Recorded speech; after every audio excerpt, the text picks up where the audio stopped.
Hello friends, welcome to Sangeeta's Food Gallery. നമുക്കിന്ന് റവ ലഡു എങ്ങനെയാണ് ചെയ്യുന്നത് നോക്കാം. ഇത് വളരെ എളുപ്പത്തിൽ തന്നെ ചെയ്യാൻ പറ്റുന്ന ഒരു സ്വീറ്റ് റെസിപ്പിയാണ്. ഇത് ചെയ്യാനായിട്ട് ഒരു കടായി ചൂടാക്കാനായി വെച്ചിട്ടുണ്ട്.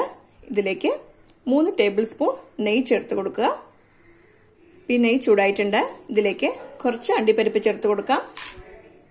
ഇതൊന്ന് വഴറ്റി കൊടുക്കാം. ഈ അണ്ടിപ്പരിപ്പൊക്കെ ചെറുതായിട്ട് കളർ ചേഞ്ച് ആവാൻ തുടങ്ങിയിട്ടുണ്ട്. ഇതിലേക്ക് കുറച്ച് ഉണക്കമുന്തിരി കൂടെ ചേർത്ത് കൊടുക്കുന്നുണ്ട്. ഇതും കൂടിയിട്ടൊന്ന് വഴറ്റി കൊടുക്കണം. ഇതൊക്കെ നന്നായി റോസ്റ്റ് ആയി വന്നിട്ടുണ്ട്. പ്ലേറ്റിലേക്ക് മാറ്റി വെച്ച് കൊടുക്കാം. ഇപ്പൊ വെറുതെ അണ്ടിപ്പരിപ്പും മുന്തിരിയൊക്കെ മാറ്റി വെച്ചിട്ടുണ്ട്. ഇനി ഇതേ നെയ്യിലേക്ക് തന്നെ 1 കപ്പ് വെള്ളറവ ചേർത്ത് കൊടുക്കുന്നുണ്ട്. ഇതൊന്ന് റോസ്റ്റ് ചെയ്ത് കൊടുക്കണം. ഇതിന്റെ കളർ ചേഞ്ച് ആവാതെ വേണം റോസ്റ്റ് ചെയ്തെടുക്കാൻ. അപ്പൊ അടുപ്പ് മീഡിയം ഫ്ലെയിമിൽ വെച്ചിട്ട് തന്നെ വേണം കേട്ടോ റോസ്റ്റ് ചെയ്തെടുക്കാൻ. ഈ റവയൊക്കെ റോസ്റ്റ് ആയതിന്റെ നല്ല മണം വരാൻ തുടങ്ങിയിട്ടുണ്ട്. ഇതിലേക്ക് 1/2 കപ്പ് ചിരകിയ തേങ്ങ ചേർത്ത് കൊടുക്കാം. ഈ തേങ്ങ മിക്സിയുടെ ജാറിലിട്ട് ചെറുതായിട്ടൊന്ന് ക്രഷ് ചെയ്ത ശേഷം ചേർത്ത് കൊടുത്തിരിക്കുന്നത്. അതേസമയം ഒരുപാട് അരയാനും പാടില്ല, ജസ്റ്റ് ഒന്ന് ക്രഷ് ചെയ്ത് മാത്രം കൊടുത്താൽ മതി.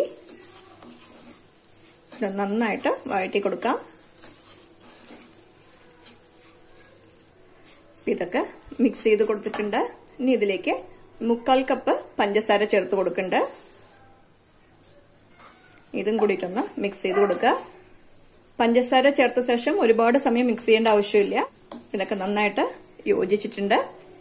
ഇതിലേക്ക് വറുത്ത് വെച്ചിരിക്കുന്ന അണ്ടിപ്പരിപ്പും മുന്തിരിയും ചേർത്ത് കൊടുക്കാം. ഇതും കൂടിയിട്ടൊന്ന് മിക്സ് ചെയ്ത് കൊടുക്കാം. ഇതൊക്കെ നന്നായിട്ട് മിക്സ് ചെയ്ത് കൊടുത്തിട്ടുണ്ട്. അപ്പൊ തീ ഓഫ് ചെയ്ത് കൊടുക്കാം. ഇപ്പൊ പഞ്ചസാര ചേർത്ത ശേഷം നമ്മൾ ഒരുപാട് നേരം ഇത് മിക്സ് ചെയ്ത് കഴിഞ്ഞാൽ അവിടെ കട്ട പിടിക്കാൻ തുടങ്ങും. അതുകൊണ്ട് പഞ്ചസാര ചേർത്ത് മിക്സ് ചെയ്തതും പിന്നെ അണ്ടിപ്പരിപ്പും മുന്തിരിയും ചേർത്ത് നമുക്ക് മിക്സ് ചെയ്ത് കൊടുക്കാവുന്നതാണ്. ഇത് കുറച്ചു നേരം ആറാനായിട്ട് വെക്കാം.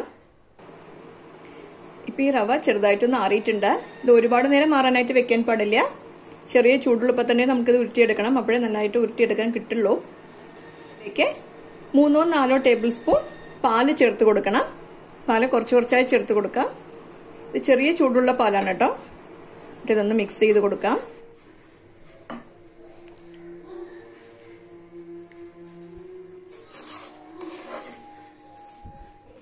ഇതിലേക്ക് ഒരു 4 ടേബിൾ സ്പൂൺ പാല് ചേർത്ത് കൊടുത്തിട്ടുണ്ട്. ഇത് കറക്റ്റ് ആയിട്ടുണ്ട്. എടുത്തിട്ട് പ്രസ് ചെയ്ത് നോക്കുമ്പോൾ പറയും കറക്റ്റ് ആയിട്ടുള്ള പാകമായിട്ടുണ്ടോ എന്ന്. ഇത് കണ്ടില്ല, ഇത് കറക്റ്റ് ആയിട്ടുള്ള പാകമാണ്. ഇനി നമുക്കിത് ഉരുളകളാക്കി എടുക്കാം. ഇഷ്ടമുള്ള വലുപ്പത്തിൽ ഇത് ഉരുട്ടിയെടുക്കാവുന്നതാണ്. നല്ല ടൈറ്റായിട്ട് വേണം ഉരുട്ടിയെടുക്കാൻ. നല്ല ടൈറ്റായിട്ട് ഉരുട്ടിയെടുത്തെങ്കിൽ ഇത് ആറുമ്പോൾ ഒക്കെ ഉതിർന്നു പോവും. ഇത് കണ്ടില്ലേ, ഇതുപോലെ ഉരുളകളാക്കണം. നല്ല ചൂടുണ്ട് കേട്ടോ. ആയിട്ട് പ്രസ് ചെയ്ത് കൊടുത്തിട്ട് വേണം ഉരുളകളാക്കാൻ. പടുത്തുരുളിയും റെഡി ആയിട്ടുണ്ട്. ഞാൻ അതിലേക്ക് അണ്ടിപ്പരിപ്പ് മുന്തിരിയും മാത്രമേ ചേർത്ത് കൊടുത്തിട്ടുള്ളൂ. നിങ്ങളിത് ചേർക്കാതെയും ചെയ്യാം. ഇല്ല, ഇതിന്റെ കൂടെ ബാദാം പിസ്ത വേണമെങ്കിലും ചേർത്ത് കൊടുക്കാം. ഇതൊക്കെ നിങ്ങളുടെ താല്പര്യത്തിനനുസരിച്ച് ഇതിൽ മാറ്റം വരുത്താം. ഇതേ രീതിയിൽ തന്നെ എല്ലാ റവയും ഉരുളകളാക്കി എടുക്കണം. ഇപ്പൊ എല്ലാ റവയും ഉരുളകളാക്കി വെച്ചിട്ടുണ്ട്. അപ്പൊ ഞാൻ ടേസ്റ്റ് ചെയ്ത് നോക്കി. എനിക്ക് ഈ മധുരം കറക്റ്റ് ആയിട്ടുണ്ട്. നിങ്ങൾക്ക് ഇനിയും മധുരം വേണമെങ്കിൽ 1 കപ്പ് റവയ്ക്ക് 1 കപ്പ് പഞ്ചസാര ചേർത്ത് കൊടുക്കാവുന്നതാണ്. ഇപ്പോ വളരെ എളുപ്പത്തിൽ തന്നെ ചെയ്യാൻ പറ്റുന്ന നമ്മുടെ റവ ലഡു റെഡി ആയിട്ടുണ്ട്. നിങ്ങളും ഈ റെസിപ്പി ട്രൈ ചെയ്ത് നോക്കണം. ഇഷ്ടമായെങ്കിൽ ലൈക്ക് ചെയ്യാനും ഷെയർ ചെയ്യാനും സബ്സ്ക്രൈബ് ചെയ്യാനും മറക്കരുത്. നിങ്ങളുടെ ഫീഡ്ബാക്ക് അറിയിക്കും വേണം. Thanks for watching.